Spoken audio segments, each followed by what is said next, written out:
Blog Talk Radio. Hey, welcome to RIR Radio. RIR Radio is dedicated to music, news, interviews, events, and festivals, of course, within the clean and sober community. You can listen live every Sunday night at 6:30 and Wednesday at 6:30 at Blog Talk Radio /RIR Radio. I want to thank our sponsors for tonight's show, the Addiction Academy for, of course, professionals, and you can reach them at 877-465-2778, and also Destination Hope. It's a nationwide treatment organization that can help you get treatment if you're looking for treatment, and you can reach them at 877-799-8773. We also want to, of course, thank our local sponsor, the Laser Spa, located in Hallandale Beach, Florida. You can reach them at 954-455-8400. You know, my name is John Hollis, and I am the host for your show. The recovery in its walk can be a struggle sometimes, and the feeling of love from others is a way back to feeling human again. So, you pick your friends wisely for the journey. We no longer have to be a doormat for our past. To live free from the addiction one day at a time is a miracle for each and every one of us. To see family members who suffer from addiction regain their health and standing in our communities, to go on to help others is a blessing, to watch it happen and to watch their growth. And I want to thank everybody for tuning in tonight to RIR Radio and checking out our show. And if you happen to want to listen to this again, it will be archived right after the show at the same link that you're listening to it on right now. You can also pass that link on, and it will be, of course, archived at the same link, and people can listen if they didn't happen to listen tonight. Our guests tonight are Vic M. Vic is from the Crush Band, and we have Josh from New Lyfe Clothing Company. Both folks are in recovery, and we're going to talk to them about the aspects of music and also starting a business like Josh did with New Lyfe Clothing, and how that, works with our recovery. How does that all come together with our recovery? Vic, being a part of the Crush Band and the founder of the Crush Band, he played at our festival last year. We have the Rockers in Recovery Music Festival every November. It's an annual thing now, and Vic came with the Crush Band last year, and they played, and they were awesome. They just took over the stage. It was a great show. And one of the things that I can tell you about Vic is a very humble guy, but most importantly, he carries a message of hope to musicians that are just coming in. You know what I mean? Just coming into the fold, and they want to do something with their music. And, how can they do that? My God, I can't do that because, it'll bring me back to drinking. It'll bring me back to drugging. Not the case. There's people before you that are musicians that are in recovery that have gone out to that next level of music because of their recovery that they would have never found if they hadn't gotten clean and sober. I'm going to bring on my friend Vic. Vic, are you with me? Yes, I am. Hey, John. How are you? Good, man. Good. Listen, thank you for being on the show tonight. And I want to, of course, first of all, let's talk about the recovery aspect of the music, because when you got clean and sober, I'm sure that you thought you were doomed and you'd never be able to do anything again. How did that change for you in your early recovery?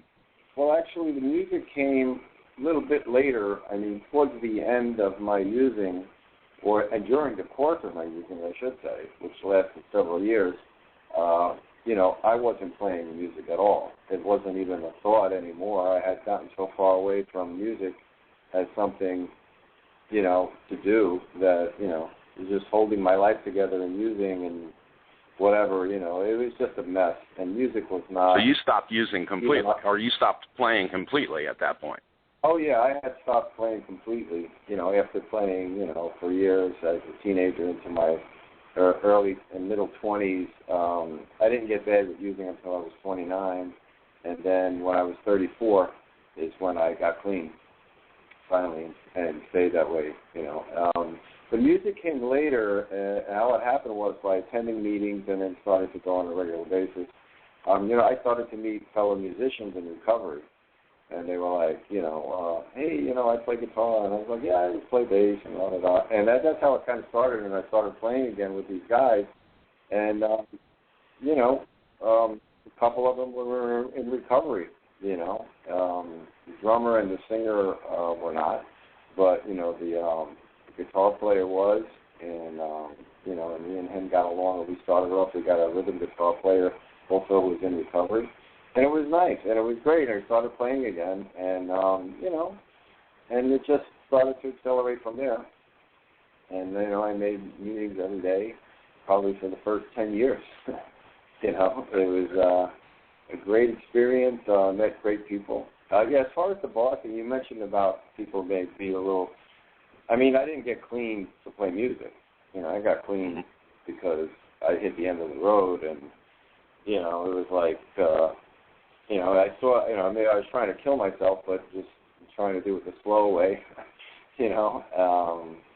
There's a lot to my story. I could talk for hours about this. And I just want to commend you on what you're doing with this radio show, first off, and just say that it's great that people are going to have a place to listen. If they don't want to share, at least they can listen and maybe hear something that they can identify with, But again, I didn't get clean for play music. It came later as I started to put my life back together and turn back into the person that I was before I got bad with drugs and maybe the person that I should have been all along, which was then just to, get a business. I had a business too. I'm in the dental business. I'm a dental technician. I make teeth. I make veneers, crowns, bridges, stuff like that. That was my business. Music was not my livelihood. It was just something I did for a hobby, and still is really. Obviously you're not going to get rich playing music, but it is enjoyable. And actually, it was something that kept me busy. It distracted me. And once I made my mind up to be clean, to stay clean, and it was easy. It was easy to stay clean at that point. It was like, it's like I never had goals. I never had dreams. I never thought I'd own a fancy car, which I still don't, but did and lost. Those things were materialistic things to me. It was just about, it was just a miserable way to exist using. It was like being dead and being alive at the same time. It was just a weird situation where getting clean was the only alternative. I had a lot of things to face getting clean, which was I hadn't seen my son in a couple of years. I owed back child support. I owed several years of back taxes.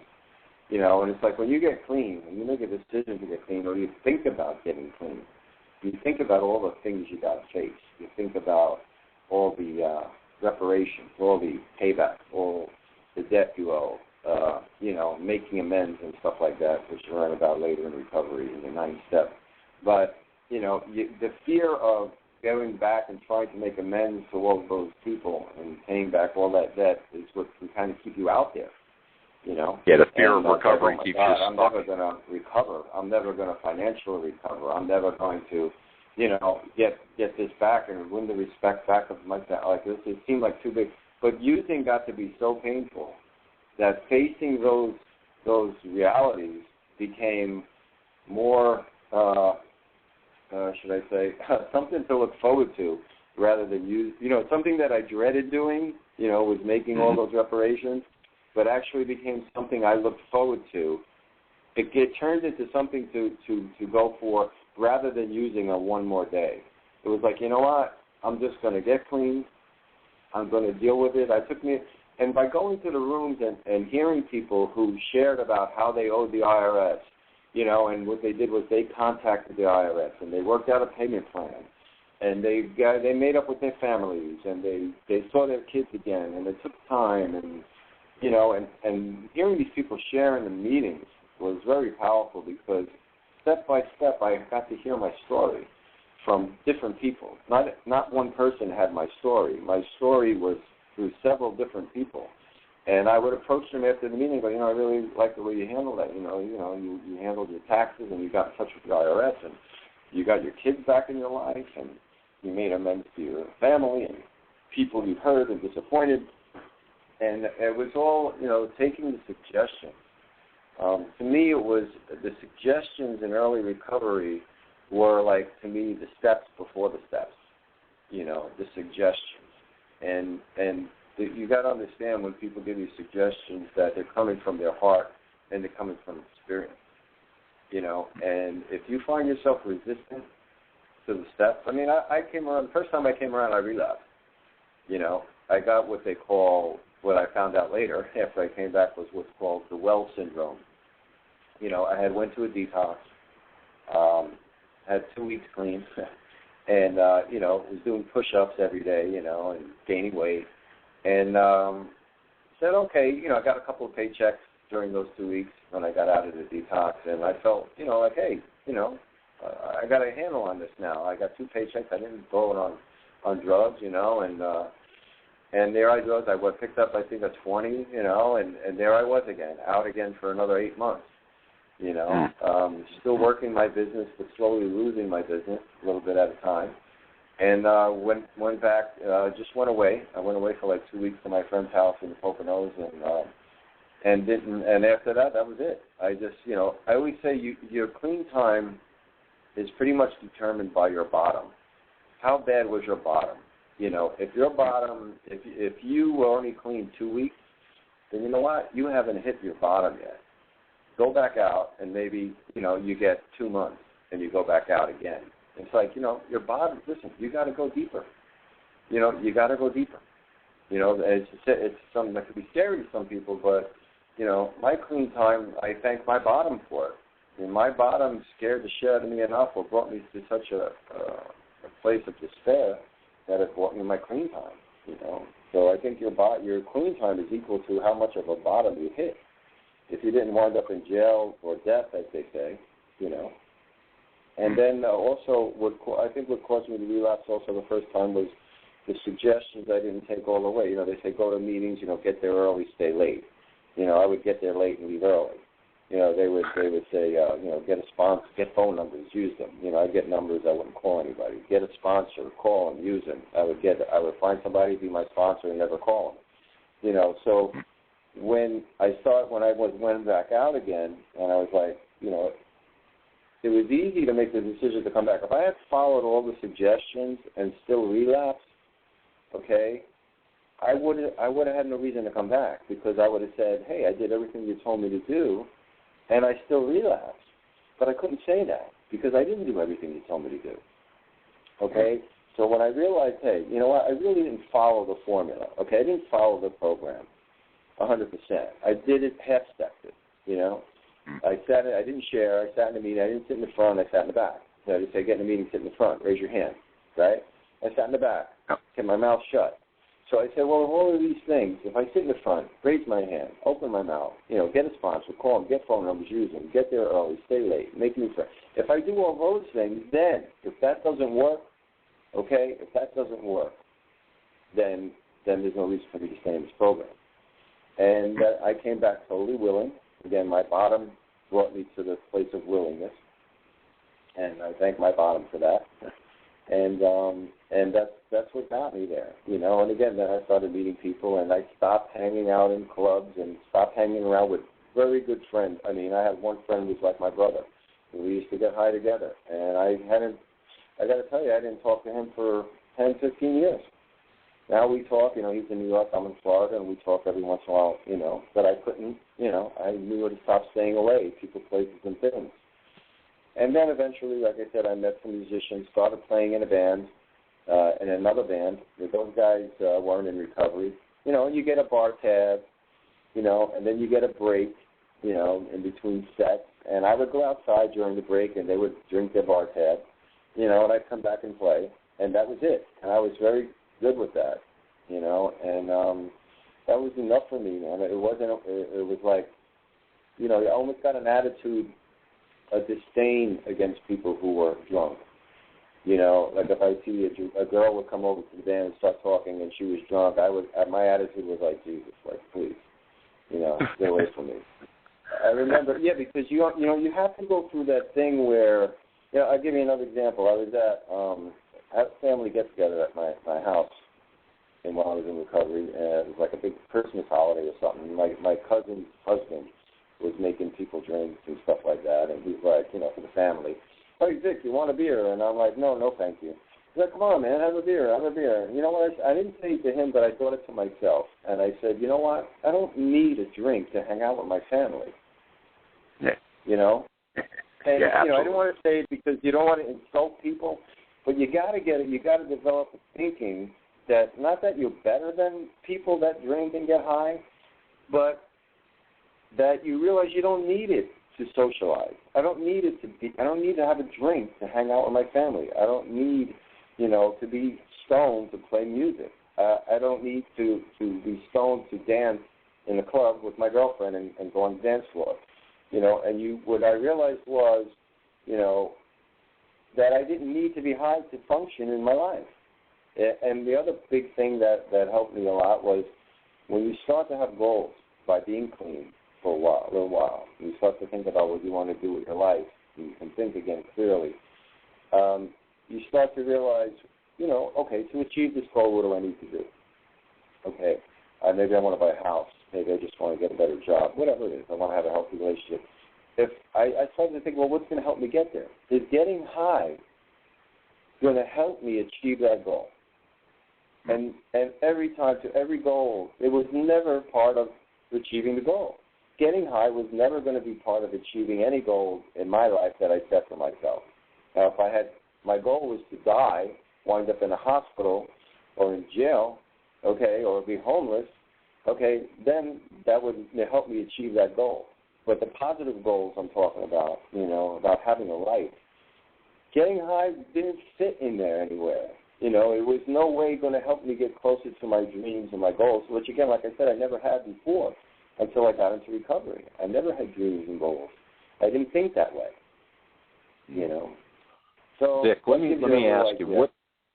Yeah, let me ask you, and I'm glad that you were able to eloquently put that the way you have. And I hope that there's some people listening that need to listen tonight because that's a great message. And most importantly, it's a one day at a time process by the grace of God. You know what I mean? So thank God for that. Rome wasn't built in a day, and we get to one day at a time do all of the things that you were talking about for your recovery. Mm-hmm. And with, moving into, we have a couple of minutes left. I put up some music at the Rockers in Recovery Facebook fan page, and of course, you do all kinds of music with the band, but you do a lot of Rush music. And one of the things that I wanted to ask you is, where is your band playing where people could check you out? Well, we're playing this coming weekend at JV's Lounge. Okay. Yeah, JV's. I don't know if you know where that is.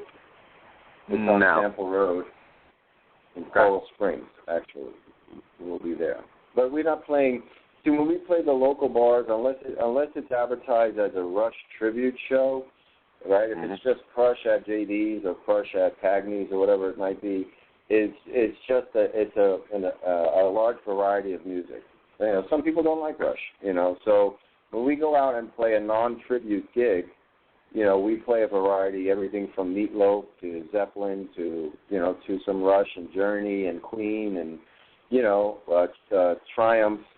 We cover the gamut. 38 Special, Cheap Trick, So people, and we have Rush fans that come to see us because they want to hear Rush, and then they'll come to one of those gigs. It's not really a tribute gig, and they'll be like, "Play more Rush. Why aren't you playing more Rush?" Like, no, this is not the place for that. So actually, we're thinking about forming a second name and just keeping the Crush.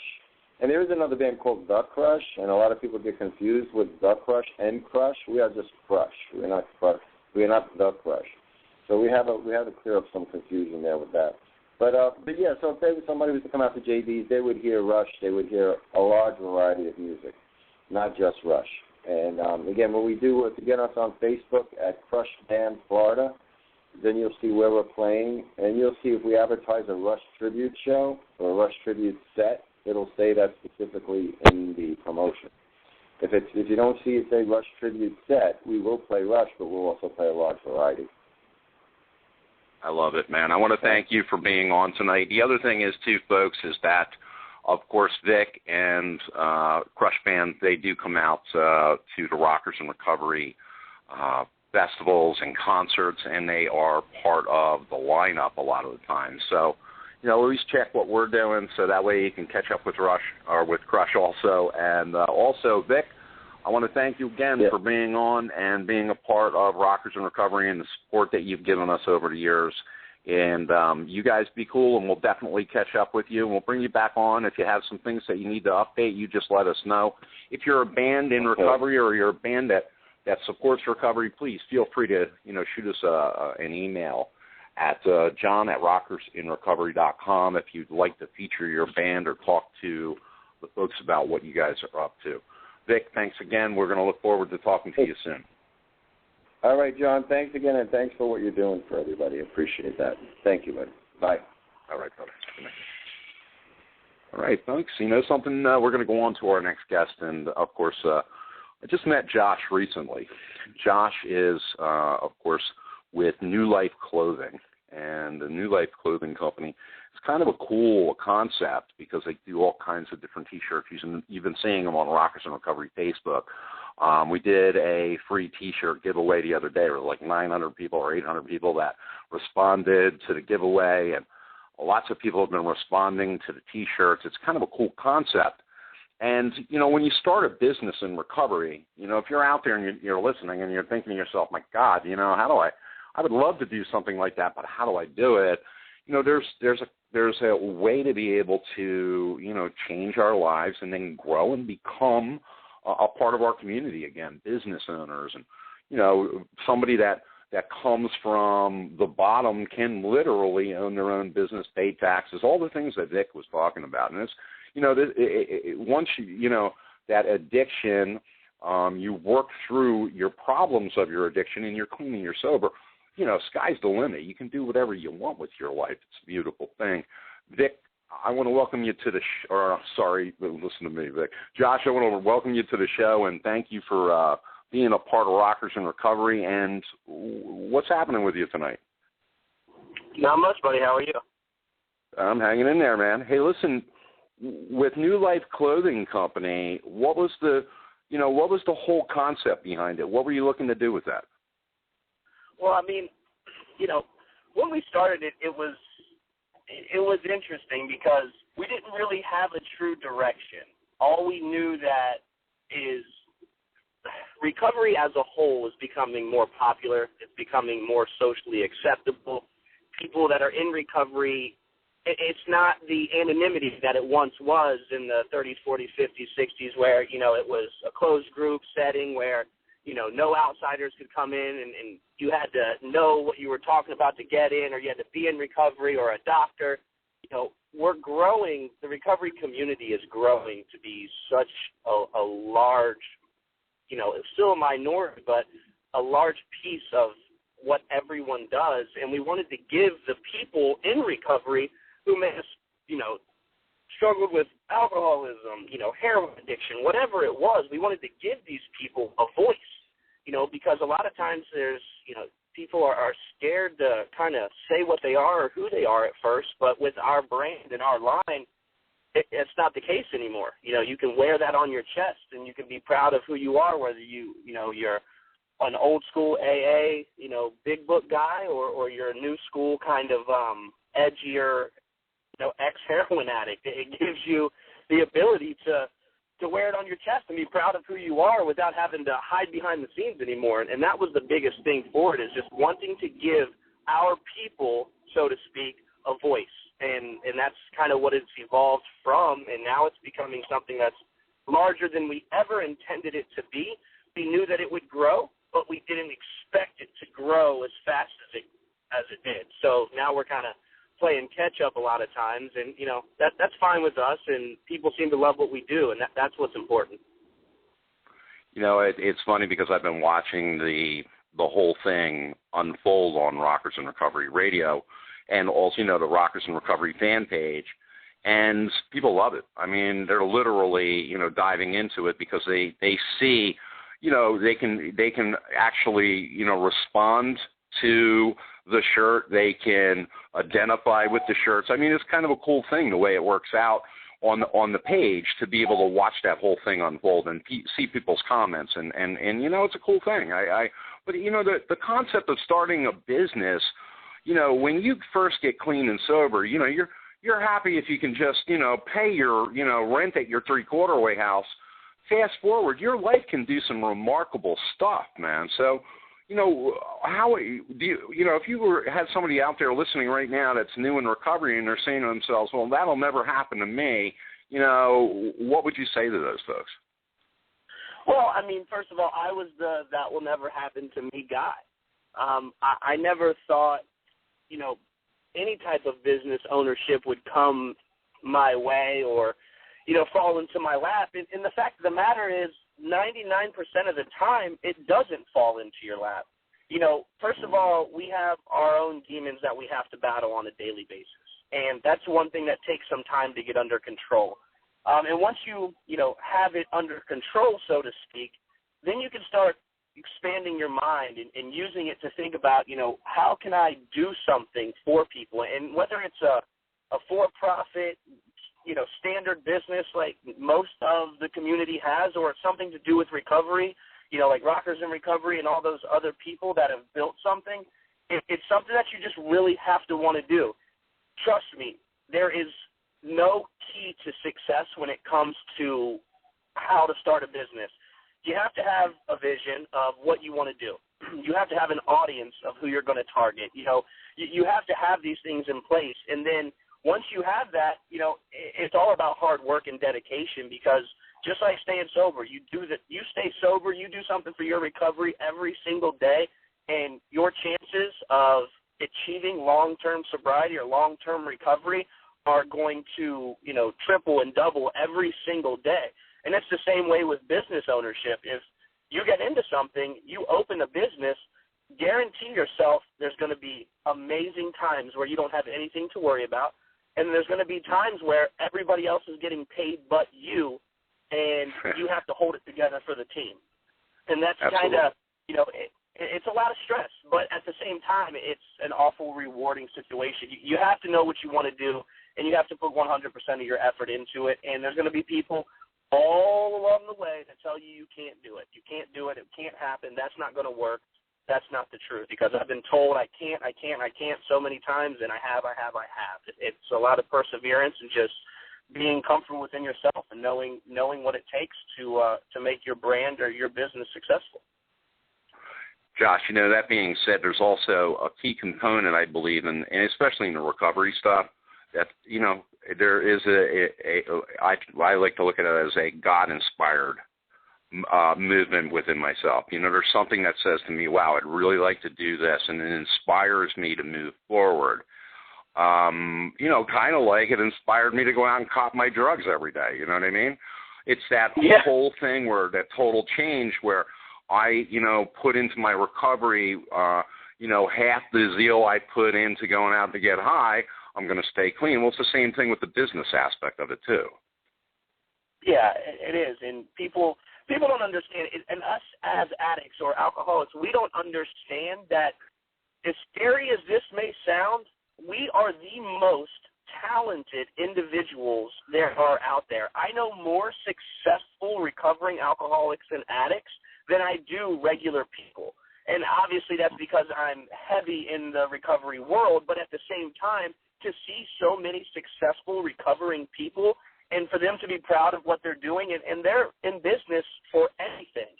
They put in what they want to get out of it. And it's just like staying sober. If you want to stay sober, you can. There's a way. It's been done over and over and over again by a lot of people.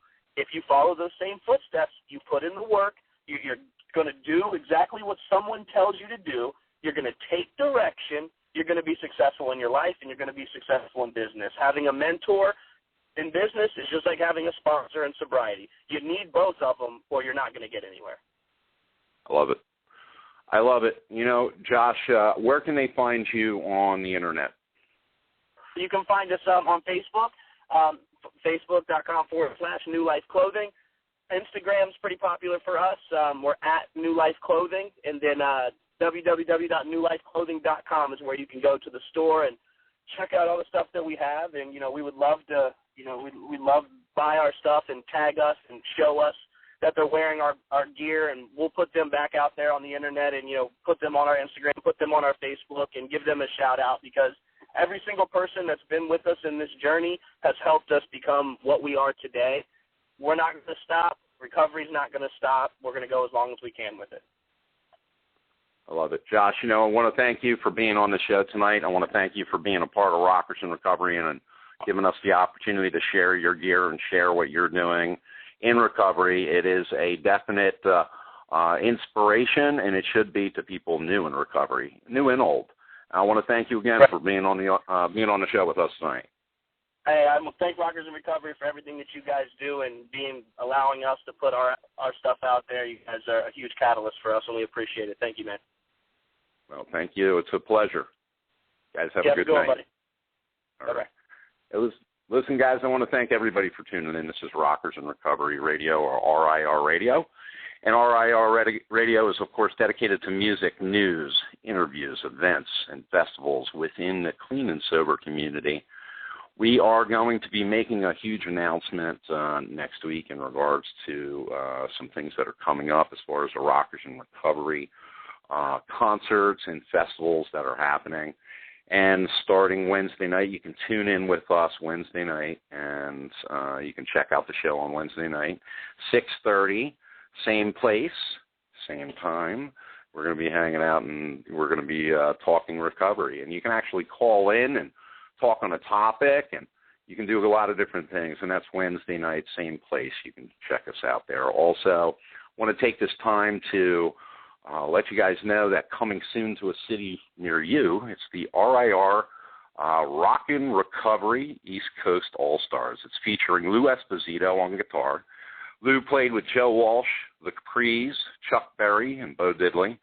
Mark Bosch, he's on lead guitar, and that's of course, Ian Hunter. He's played with Ian Hunter and Garland Jeffries and many, many others. Paul Page is on bass. He's from the Ian Hunter Band. He also played with Dion and John Cale. We also have on drums Steve Holly. And Steve Holly played with Paul McCartney and Wings. He's played with Elton John and Joe Cocker and many other people. And, of course, it's the Rockin' in Recovery East Coast All-Stars. And we're looking forward to, we're booking gigs right now, and we'll have more information next week on where we're going to be playing and what's going to be happening. And we have some other events coming up. We got one coming up May 18th, and we have another one coming up on June 6th and 7th. And if you tune in Wednesday night, we're going to give you all of the information in regards to that, and we're also going to be talking recovery. I look forward to everybody tuning in Wednesday night, and most importantly, I want to thank everybody for tuning in tonight. My name is John Hollis, and this is Rockers in Recovery Radio, and you are listening to us on Blog Talk.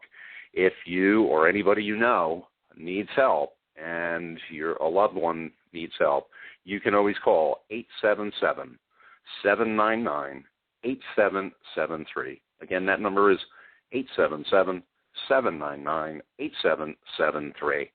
I want to thank everybody for tuning in. Have a great couple of days, and we'll talk to you Wednesday night.